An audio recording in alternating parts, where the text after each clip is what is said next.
Alright guys, welcome to another episode of That Rugby Show, Maseru show with a difference. Today it's Independence Day here in Lesotho. First, a happy 57th Independence Day to the kingdom in the sky. We've also made a substitution. We've brought in one Frank for another. Oh, yeah. At the end there, we've got Butter. Nice. How are you doing, big guy? Good, how are you, man? Yeah, good to see you. I love you. You are now a touch rugby player as well? I wanna say star. Yeah. Not player. I wanna say star. Yeah, okay. And you are something of a playmaker in Carlos Spencer in your eyes. I mean, look, Spencer's more black card. Okay. Black card. Okay. Yeah, I think Duncan will know. My offload is amazing. I put a man through a gap. For that. A couple of tries every week. All right. Chilling. Yeah. Next to me, as usual, Big Dunk. How you doing, Big Dunk? I'm easy. Is this your first Independence Day here? No, this is my second. Oh, one, you've been actually. here before. Okay. It's my second. And how are you finding Independence Day in the kingdom?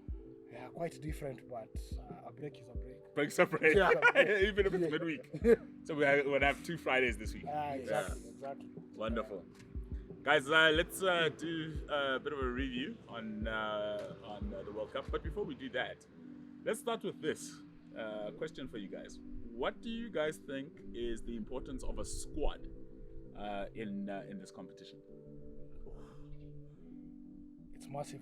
Yeah. For a World Cup, 2 months, trying to make sure you eventually have the combinations you consider the best. And it's quite crucial. And making sure you balance the load.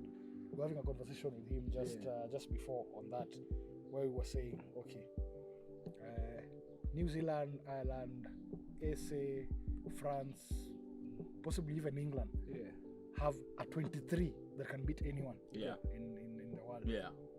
But will that 23 be there when you need them? Exactly. So you can see Ireland have used their 23 most of these games. Same 23. So you Same wonder 23, yeah. how it will affect them in Going into the knockouts. Yes. Yeah. But New Zealand now are getting that preferred 23 Yeah. ready for the knockout.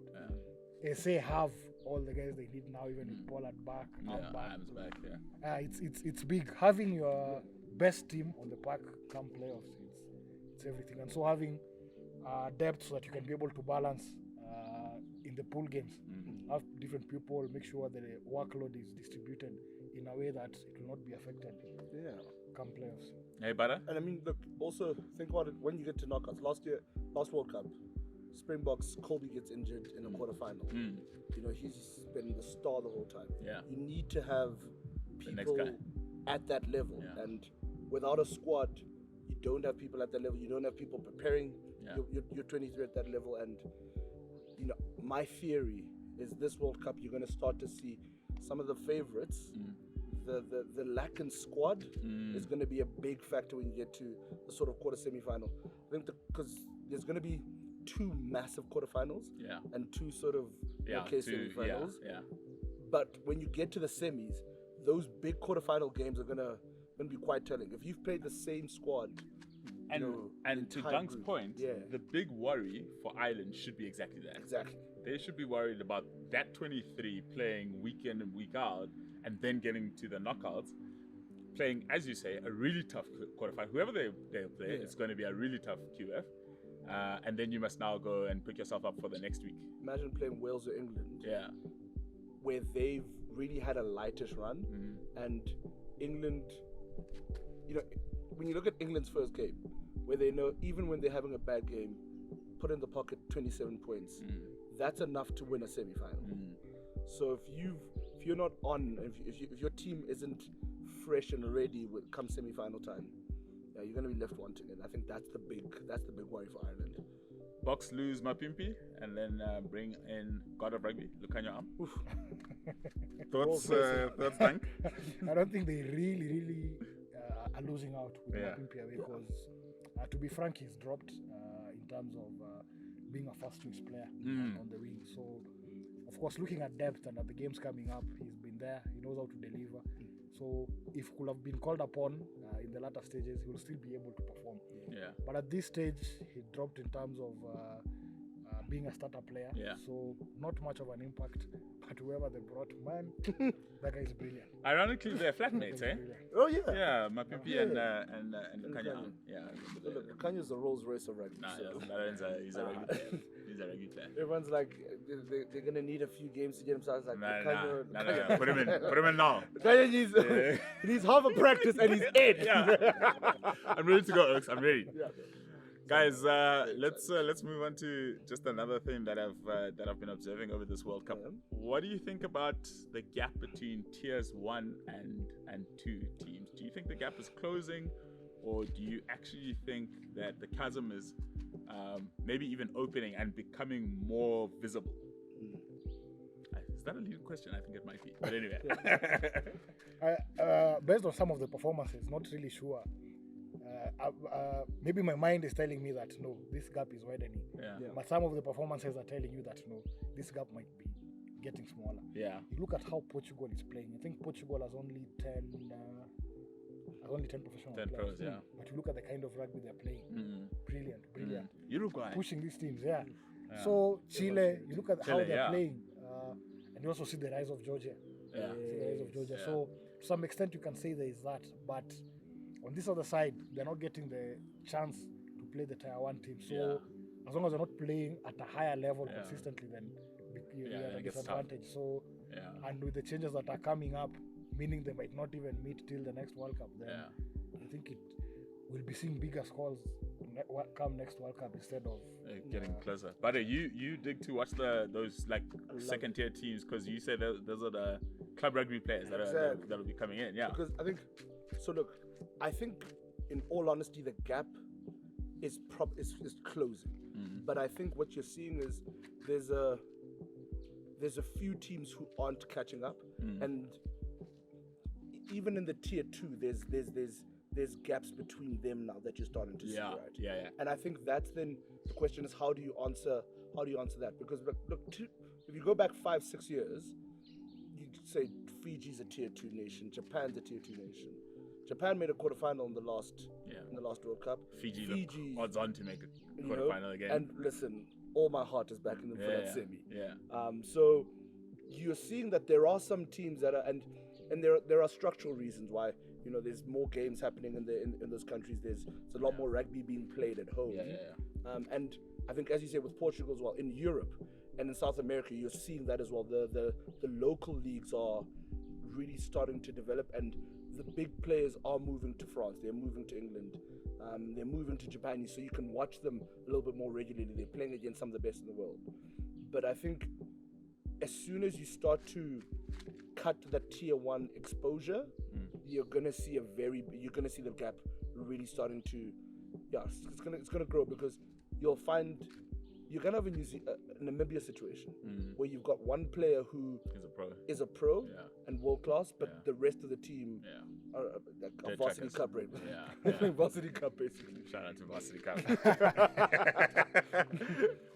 That's the scary part. Or should the World Cup go to 2014? Yeah. Because maybe another way to look at it, come to think of it, if the World Cup now has 24 teams, it means build up to the World Cup. These players will have to be exposed more. So maybe that can be a solution to just try and widen the base as compared to just focusing up there. Maybe that's something that can be considered. That we must be thinking about. That's interesting. Maybe that's something that we should look at. Definitely. Yeah. I mean, look, more rugby for us. Yeah. Just complaining. We need more teams from Africa. But I mean, So as it is, like a 2-month tournament is long, hey? Yeah. But in order to get those tiers kind of closer and to get that better professionalism, maybe that's something that ought to be considered. Yeah. Guys, should we then review our results from last week? That's Australia, Portugal. that was a nice game. Yeah, it was a nice game. Portugal Flattered to Portugal deceive. are my second favorite team. Yeah. Of the World Cup. I'm an All Blacks fan, so New Zealand. Yeah. Portugal are playing some really, really beautiful rugby. Yeah. Man, they had Eddie Jones out of the cosh for a minute. I was like, hey, Eddie. It was lovely to see. Unfortunately, they could have gotten more points, but Australia, managed to get it home. To just get over. It was one of the best games from last weekend. Guys, thoughts on South Africa and Tonga? Look, I'll be the first person to say it. South Africa were under the gun because I think this is the game we needed. So, run back to British and Ashline series. When Springboks announced they were playing Georgia, this is what they wanted. Yeah. A pure sort of physical brawl, where you literally are just blooding everyone. And I felt it. I think the first run, when you see a prop run at Sia Kolisi and flatten the captain, you're like, it's gonna be a long day. It's gonna be a long day. Because this is a big tackler, eh? Yeah. Siamtana's a big tackler. Siamtana doesn't miss tackles. Yeah. He doesn't. It's not a thing he does. So when I saw him, and I was like, fair, 150 kilos. But that was just Big Ben. running over. Big Ben's a big lad. Eh?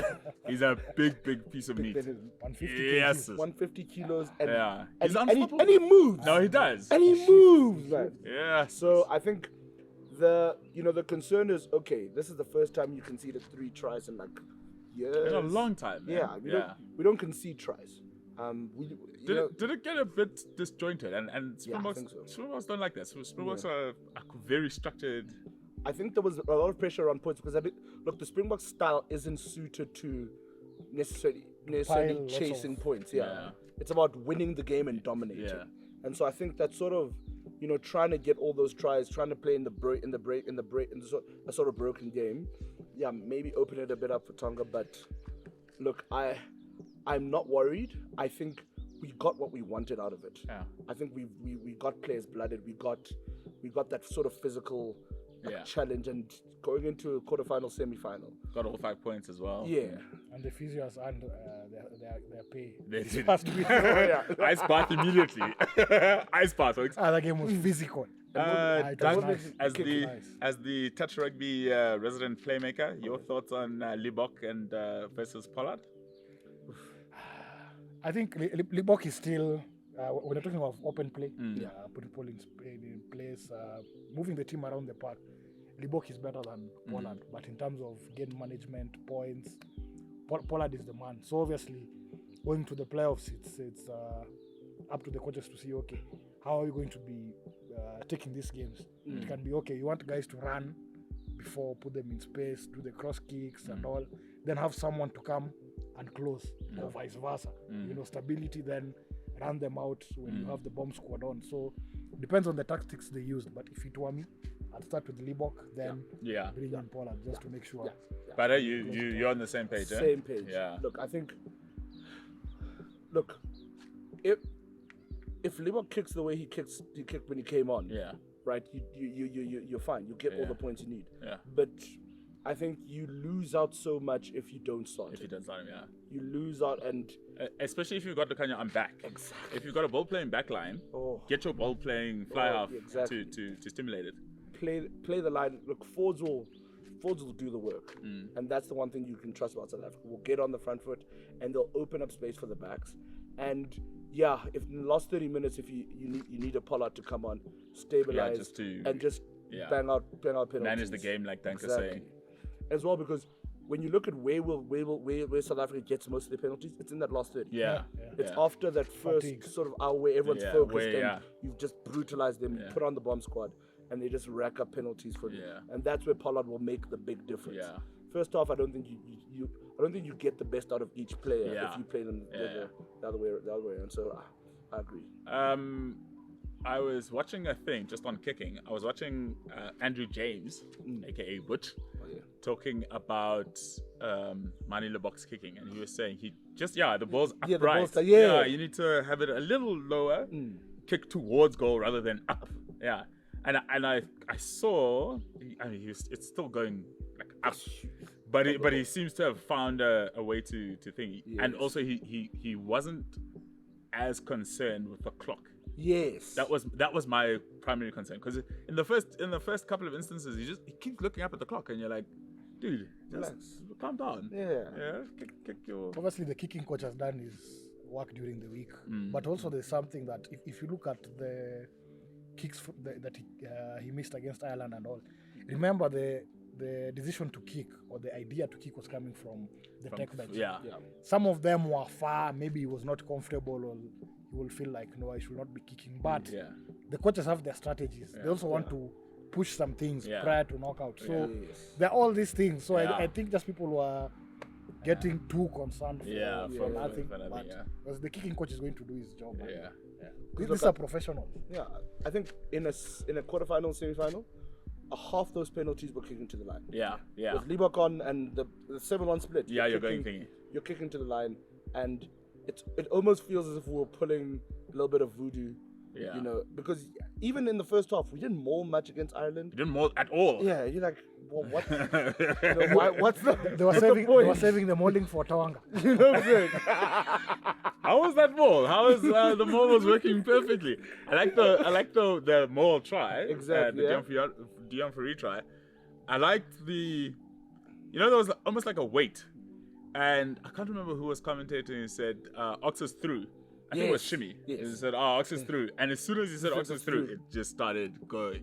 Butter, and the three of us actually as forwards, nothing better than a maul try. Nothing better than a maul try. Sure. The best moments. Yeah. Guys, thank you so much for hanging out on this Independence Day. We're about to play touch, actually. Oh yeah. Yeah, we're gonna run around. I think Teeks is going to get some content, and I think that'll actually also go out onto the thing. I need to bring my A game. Shit. Yeah, running through cats and things. Looking at the guys. Thank you so much for joining us once again on the most legendary rugby show on these interwebs. It's that Rugby Maseru. Sorry, I was going to say Touch Rugby Maseru. That rugby show, Maseru. Yes. We are at the home of Touch Rugby Maseru here at Maseru Prep, and we're about to have a run around. Yes. Sharp.